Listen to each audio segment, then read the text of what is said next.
All right, last thing to think about here with ice tables, and it's the trickiest. Now, in the last example, we had to use the variable x, and sometimes that's necessary. If it is, check and see if you have a perfect square, like we did in the last example. And that sort of eased the process a little bit.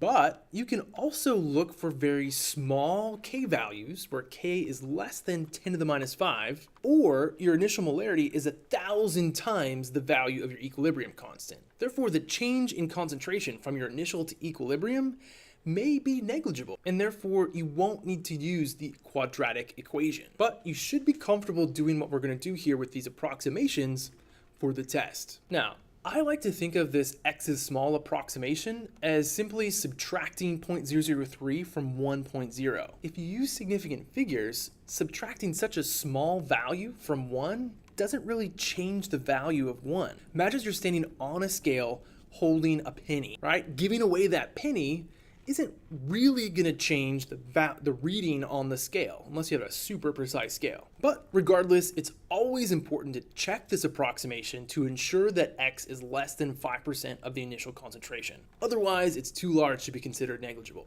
Now, if you're like, what? Example, consider the reaction for the decomposition of hydrogen sulfide. Boom! A 0.500 liter reaction vessel initially contains 0.0125 mole of H2S at 800 degrees Celsius. Find the equilibrium concentrations of H2 and S2. Reaction, ice table. Ice tables. Step 1. Set up known initial concentrations and equilibrium concentrations. As you take a look at what I've done here, 0.0250. What? That doesn't show up here. Remember that it's important to use concentrations in your ice table. So if you're given moles and liters, be sure to convert to concentrations. Once again, we aren't given any equilibrium concentrations. What we want to do next is determine the value of Q, compare it to K, to determine which direction our reaction is going to shift. So think about Q, concentration of products over concentrations of reactants.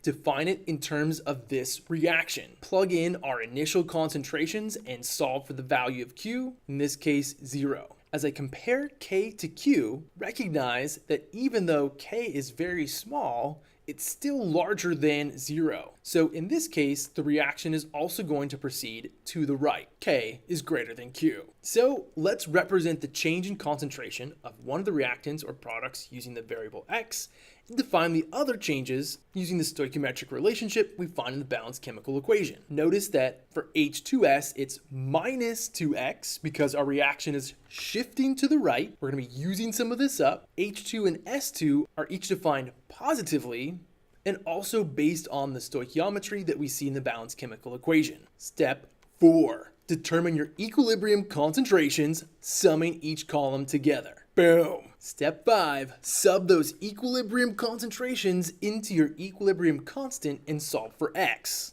Equilibrium constant expression. Define it specifically for this equation. Always do this step. Always. Plug in your equilibrium concentrations that you just solved for. Recognize that we are given the value for the equilibrium constant. So this expression is equal to 1.67 times 10 to the minus 7. Notice that I've simplified the numerator here by multiplying 2x squared by x to get 4x cubed. Notice how this is not a perfect square. It's not like that previous example where I could just square root each side and move along. I would have to use the quadratic equation to solve a problem like this. Or what we can do is make the X is small approximation. What we're going to say is that the change is going to be so small that we can sort of ignore it when solving this equation to help make the math a little easier, and we shouldn't actually be too far off from the real or true equilibrium concentrations. So by making the X is small approximation, I end up with 4x cubed over 6.25 times 10 to the minus 4. All I did was eliminate that minus 2x and square my 0.0250. Then it's just fun algebra times. I'm going to multiply each side by 6.25 times 10 to the minus 4. I'm going to multiply those two values together. 6.25 second e, negative 4, close parentheses. 1.67 second e, negative 7, close parentheses, answer. That's where I get the 1.04 times 10 to the minus 10 equals 4x cubed. Divide each side by 4. Take the cube root of each side to get x equals 2.97 times 10 to the minus 4. Divide by 4, answer. Watch how I do this. Math. 4 to get cube root. Second answer. And that's where we get the 2.97 times 10 to the minus 4 for our value of x. Step 6. An important one anytime you do the X is small approximation.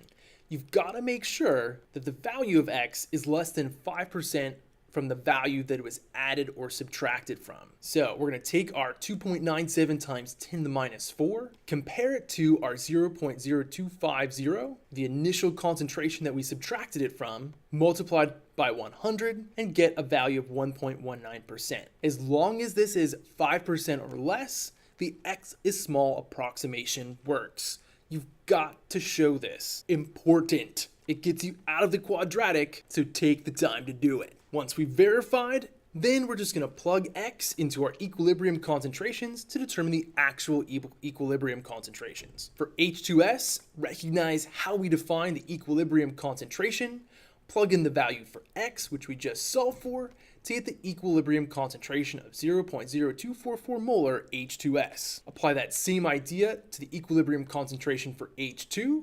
Notice that we simply defined it as 2x, therefore equilibrium concentration of H2, 5.94 times 10 to the minus 4. S2 is equal to x, and therefore concentration 2.97 times 10 to the minus 4. All right, so we've solved for and completed this problem. Are we done? No, check your work. You've got all the time in the world on the test. It's not like they're timed. Plug it back into the equilibrium constant for this equation. Plug these values into your calculator and solve.